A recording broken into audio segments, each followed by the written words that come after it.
안녕하세요 여러분. 네, 오늘 영상은요, 장수할 수 있고 성인병 걸리지 않고 날씬한 몸매를 유지하면서 체력이 강해지는 매일매일 먹어야 되는 10가지 식품에 대해서 여러분들과 함께 공유해 보려고 합니다. 그런데 이 10가지 식품은요, 제가 생각해서 말씀드리는 게 아니라 이 How Not to Die라는 책을 지은 닥터 크레고라는 분이 추천하는 음식들이에요. 이 책은 한국에도 출판이 되어 있어요. 그런데 제목이 120세 의사들의 건강 비결이었던 것 같아요. 그래서 관심 있으신 분들은 꼭 한번 읽어보시라고 말씀드리고 싶어요. 그래서 제가 오늘 소개해드릴 이 10가지 식품을요, 저 같은 경우에는 거의 저희 냉장고나 부엌에 배치해 놓고 있는 것 같아요. 그래서 이 10가지를 뭐 매일매일 다 먹진 못하지만 그래도 최대한 70에서 80% 정도는 이제 먹으려고 노력을 하고 있고요. 그리고 이런 좋은 자연 식품들을 열심히 섭취하다 보니까 체중 조절에도 좀 도움이 되는 것 같고, 그리고 저의 건강한 체력, 그리고 뭐 피부 건강 이런 것 등에 도움이 많이 되는 것 같습니다. 그리고 이런 식품들이 왜 우리 몸에 중요한지도 살짝 알려드릴게요. 그럼 바로 시작합니다. 네, 첫 번째는요, 콩류입니다. 콩류는 식물성 식품 중에서도 질 좋은 단백질을 가득 담고 있는 식품이잖아요. 그리고 이 콩류에는 뭐 여러분들이 자주 드시는 강낭콩, 완두콩, 그리고 콩으로 만든 뭐 두부, 비지 이런 것들이 있을 거예요. 그래서 제가 자주 먹는 콩류는요, 일단 렌틸콩이 있어요. 요거는 뭐 수프를 먹을 때도 맛있고 아니면 뭐 스파게티 면이랑도 이렇게 먹으면 굉장히 맛있어요. 그리고 또 제가 자주 먹는 게 병아리 콩입니다. 벌써 준비가 되어져 있는 이런 병아리 콩을 구하실 수 있는데요. 이런 거는 먹기도 편하고 굉장히 고습고 맛있습니다. 네, 그리고 또 제가 자주 먹는 게 키드니 콩인데요. 이런 거는 뭐 멕시코 요리, 랩 같은 거 먹을 때 먹으면 맛있게 먹을 수 있습니다. 또 아이들이 좋아해서 제가 항상 요 냉동고에 보관하고 있는 거는요, 완두콩이에요. 항상 신선한 콩을 사는 것도 좋지만 그게 어렵다면 얼린 콩 이런 거를 샀다가 필요할 때마다 쓰셔도 굉장히 좋아요. 근데 또 제가 굉장히 즐겨 먹는 게요, 두부입니다. 두부 같은 경우에는 한식에서도 자주 쓰이고 특히 뭐 된장찌개 먹을 때 너무 맛있죠. 그리고 뭐 김밥 할 때나 아니면 볶음밥 할 때 저는 고기 대신에 이 두부를 넣어서 먹습니다. 근데 그러면 육식을 먹지 않는 데에서 오는 단백질 부족을 이런 콩류로 대체할 수 있겠죠. 두 번째는요, 베리류입니다. 베리류는요, 과일 중에서도 정말 탑으로 건강한 과일 중에 하나입니다. 일단 설탕의 함유량이 적고요. 그래서 킬로칼로리가 낮습니다. 그리고 항산화 성분이 굉장히 많이 들어있어요. 그래서 이 베리류를 이제 하루에 한 번씩 드시면 좋은데요. 그래서 제가 장을 볼 때마다 사오는 게 베리류예요. 그리고 제가 자주 먹고 손쉽게 구할 수 있는 게 이 블루베리와 라즈베리입니다. 그래서 이런 신선한 베리는요, 저 같은 경우에는 아침에 포리지를 자주 먹어요. 거기에 토핑으로 올려서 잘 먹고요. 아니면 중간중간 간식으로 배가 고플 때 이렇게 먹어주기도 합니다. 그리고 스무디를 먹고 싶을 때는요, 요거 갈아 먹으면 너무 아깝잖아요, 여러분. 그때는 얼린 베리류를 이용해줍니다. 네, 그래서 저는 이 냉동고에도 항상 베리류를 꼭 채워놔요. 그래서 스무디 마시고 싶을 때나 아니면은 좀 건강한 간식 먹고 싶거나 아니면 머핀 같은 데에도 베리를 넣고 싶을 때는요, 이 냉동된 베리를 이용하고 있습니다. 네, 세 번째는요, 각종 다양한 과일입니다. 저 여기 뭐 귤도 있고요, 사과도 있고, 바나나, 배, 망고, 레몬, 네, 이렇게 다양한 과일이 있는데요. 사실 제철 과일이 가장 좋죠. 근데 여러분, 귤이 너무 맛있게 생겨서 지금 배가 너무 고프거든요. 하나 좀 먹으면서 얘기를 해볼게요.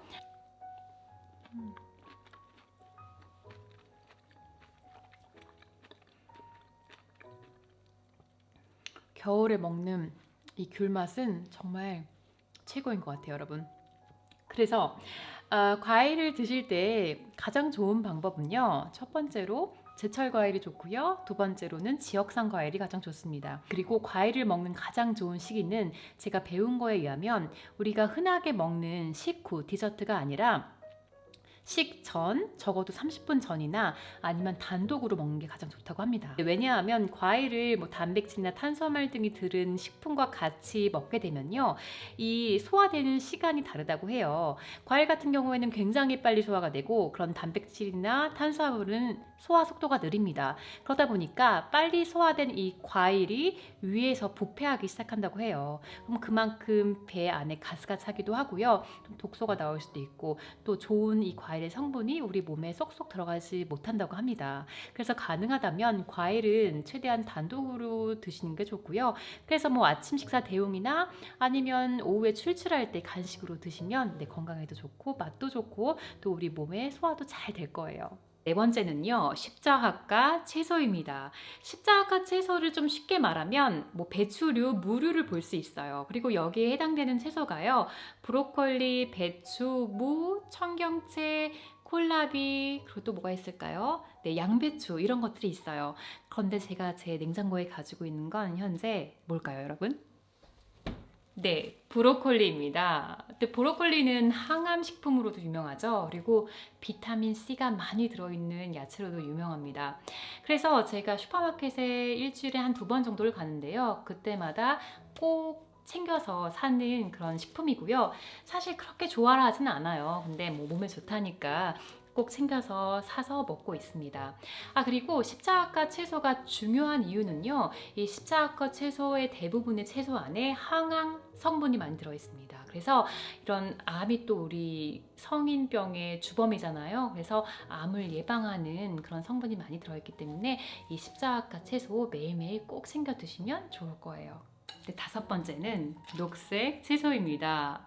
네, 녹색 채소 하면은 생각나는 게 샐러드죠. 네, 샐러드에 이용되는 그런 이파리로 된 채소를 얘기합니다. 그래서 뭐 예를 들면 상추, 양상추, 뭐 깻잎, 시금치, 케일 뭐 이런 것들이 있을 거고요. 이런 녹색 채소가 우리 몸에 중요한 이유는 일단 비타민 C와 E와 K의 함량이 높습니다. 그리고 섬유질도 많잖아요. 그래서 가능하다면 하루에 한두 번은 이 녹색 채소를 드셔주는 게 중요해요. 네, 그래서 냉장고를 보니까 어제 먹던 녹색 채소가 있습니다. 이렇게 이파리로 된 조그만 것들은요, 저는 보통 샐러드를 많이 해서 먹고요. 아니면 스파게티 같은 거 한 다음에 그 위에 그냥 뿌려줍니다. 그러면 조금 먹을 수 있어요. 저는 아니면 이렇게 얼린 냉동으로 된 시금치도 자주 사요. 사실 저는 조금 차가운 느낌의 샐러드를 그렇게 좋아하는 편은 아니거든요. 대신 이렇게 얼린 시금치가 있으면 이것과 바나나를 넣어서 맛있는 스무디를 만들 수 있고요. 아니면은 이렇게 조금 질퍽질퍽한 인도 음식 팔락파니에라는 게 있거든요. 그래서 시금치가 굉장히 많이 들어간 요리인데 그런 거를 먹을 때 이렇게 얼린 거를 가지고 있으면 이용할 수 있어서 참 좋습니다. 그래서 저는 이 얼린 시금치도 냉동고에 항상 가지고 있어요. 네, 6번째는요, 앞에서 언급하지 않은 다른 다양한 종류의 야채입니다. 야채에는 굉장히 많은 종류가 있죠. 뭐 파프리카, 당근, 호박, 애호박, 양파, 고구마, 감자 등등. 그래서 제 이 냉장고에 뭐가 있는지 좀 볼까요, 여러분?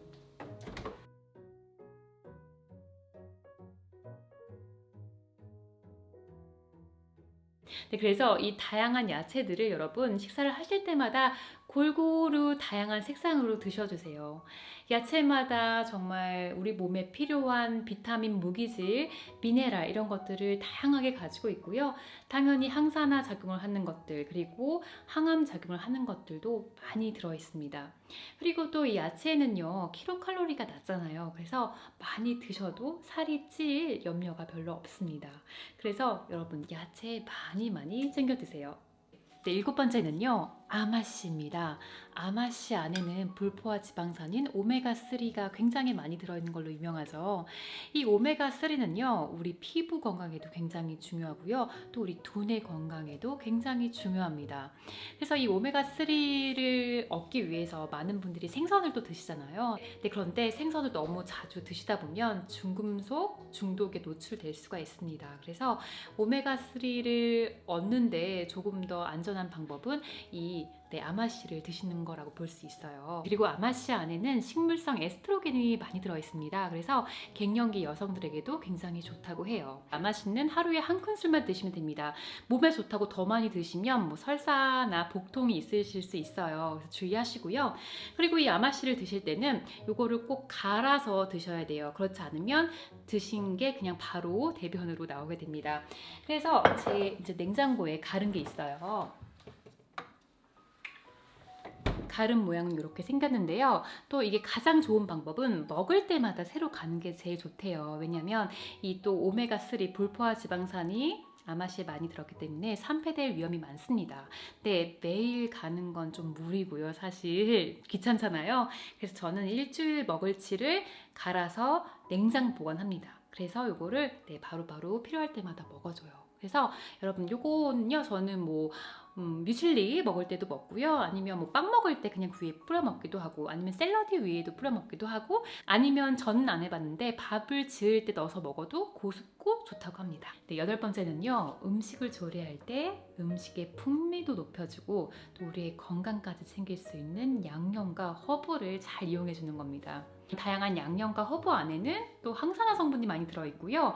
그리고 우리가 조리를 할때 이런 양념과 허브를 뿌려주면 우리 음식이 산성이었다고 하더라도 알칼리성으로 바꿔줄 수 있습니다. 그래서 이런 음식을 우리가 먹어주면 우리 신체가 산성화되는 걸 좀 막아줄 수 있겠죠. 또 이 몸이 산성화가 되면은 암세포가 또 생기고 또 증식될 확률이 높아지거든요. 그래서 저는 은근히 여러분, 또 여러 가지 요리를 하기 때문에 양념 허브를 많이 가지고 있어요. 보여드릴게요. 네, 그래서 이것들이 제가 가지고 있는 허브와 양념들이에요. 그래서 이 뭐죠? 계피가루, 뭐 파프리카도 있고요. 그리고 크로이츠 큐멘, 이거는 모르겠네요. 한국말로 아니면 영어로 뭔지. 그리고 강황가루도 당연히 이렇게 가지고 있고요. 또 뭐가 있을까? 가람 마살라라고 해서 이것도 인도 음식 할 때 자주 쓰이고요. 또 바질리콤 이런 것도 가지고 있고, 또 유럽 요리할 때 많이 쓰이는 오레가노 이런 것도 가지고 있어요. 그래서 저는 정말 요리할 때 정말 다양하게 이렇게 허브들을 쓰고 있고요. 이 허브를 쓰면 아까도 말씀드린 것처럼 음식을 알칼리성으로 바꿀 수도 있고, 그리고 또 맛도 풍미도 좋아집니다. 그래서 요리할 때 여러분, 고양이 왔어요, 자주자주 뿌려서 그렇게 드시면 좋습니다. 9번째는요, 견과류와 씨앗류입니다. 여러분도 아시는 거와 마찬가지로 견과류나 씨앗류 안에는 불포화 지방산, 특히 오메가3 착한 지방이 많이 들어있습니다. 그리고요, 또 이 견과류와 씨앗류에는 질이 높은 단백질도 많이 들어있어요. 그래서 견과류에는 뭐 호두, 잣, 아몬드, 캐슈너츠, 피칸 뭐 이런 것들이 있을 거고요. 그리고 씨앗류에는 뭐 호박씨라든지 해바라기씨 이런 것들이 있을 거예요. 그런데 제가 개인적으로 가장 즐겨 먹고 좋아하는 건 호두입니다. 또 호두는 견과류 중에 또 탑으로 또 꼽히기도 하죠. 그리고 제가 이 호두를 살 때는요, 산패 위험이 많기 때문에 껍질이 있는 걸 삽니다. 이러면 산패 위험을 조금 덜 수 있고요. 그래서 먹기 전에 매번 이렇게 호두깎이가 있어요. 여러분, 딱 넣어서 딱 눌러줍니다. 그러면 호두가 이렇게 예쁘게 껍질이 벗겨집니다. 그러면 요 영양 좋은 게 신선하게 제 몸에 들어오는 거죠. 그런데 아무리 몸에 좋은 씨앗류와 견과류가 우리 몸에 독이 될 때가 있는데요. 그거는 바로 산패입니다. 견과류와 씨앗류에는 불포화 지방이 많이 들어있어요. 그러면 산패가 잘 된다는 겁니다. 그래서 아까 보여드린 것처럼 호두 같은 경우에는 껍질이 있는 거를 사서 바로바로 드실 때마다 깨서 드시면 좋고요. 아니면 양을 좀 많은 걸 샀다 하시면 이렇게 냉동 보관을 해주세요, 여러분. 먹을 만큼만 꺼내서 드시고요. 나머지는 냉동실에 보관해 주셔야 산패 위험을 줄일 수 있습니다. 그리고 또 하나, 견과류와 씨앗류는요, 칼로리가 높습니다. 그래서 몸에 좋다고 너무 많이 드시면 이렇게 뱃살이 나올 수 있어요. 그래서 하루에 한 주먹 정도만 드시면 적정량으로 볼 수 있습니다. 10번째는요, 통곡물 섭취입니다. 이 말인 즉슨 건강한 탄수화물을 섭취하라는 거예요. 그러니까 살을 뺄 때 탄수화물을 줄여야 된다, 먹지 말아야 된다 이런 얘기가 있는데 사실 탄수화물은 우리 몸의 필수 영양소 중에 하나입니다. 네, 그래서 건강한 탄수화물을 적당하게 드시는 게 굉장히 중요해요. 그리고 그렇게 하기 위해서 통곡물을 드시는 게 도움이 되겠죠. 네, 그래서 통곡물의 대표 주자인 뭐 현미나 통밀을 보면요, 그 안에는 다양한 미네랄과 그리고 단백질 성분이 들어있고요. 그리고 장 건강에 좋은 섬유소가 많이 포함되어 있습니다. 그래서 제가 자주 먹는 좀 통곡물을 보면요. 일단 저는 밥을 먹을 때 거의 현미 100%로 먹고 있습니다. 근데 소화가 좀 잘 안 될 수 있으니까 물에 좀 오래 불려 놓거나 아니면 발화 현미를 드시면 좋아요. 그리고 가끔씩 기분에 따라서 이렇게 검은색으로 된 흑미를 먹기도 합니다. 그리고 제가 뭐 파스타나 스파게티 먹을 때는요, 통밀로 된 이렇게 색상이 누르스름한 통밀 100%의 파스타, 스파게티를 이용하고요. 네, 그리고 제가 베이킹을 할 때 자주 쓰는 게 통밀가루예요. 그래서 이런 걸로 요리를 하거나 조리를 하면 우리가 탄수화물을 먹을 때 정제되지 않은 그런 곡물을 먹기 때문에 훨씬 건강하게 먹을 수 있겠죠. 네, 여러분. 그래서 오늘 영상은요, 조금 더 건강하게, 조금 더 젊게, 조금 더 날씬하게 살 수 있게끔 만들어주는 10가지 식품에 대해서 알아보는 영상이었습니다.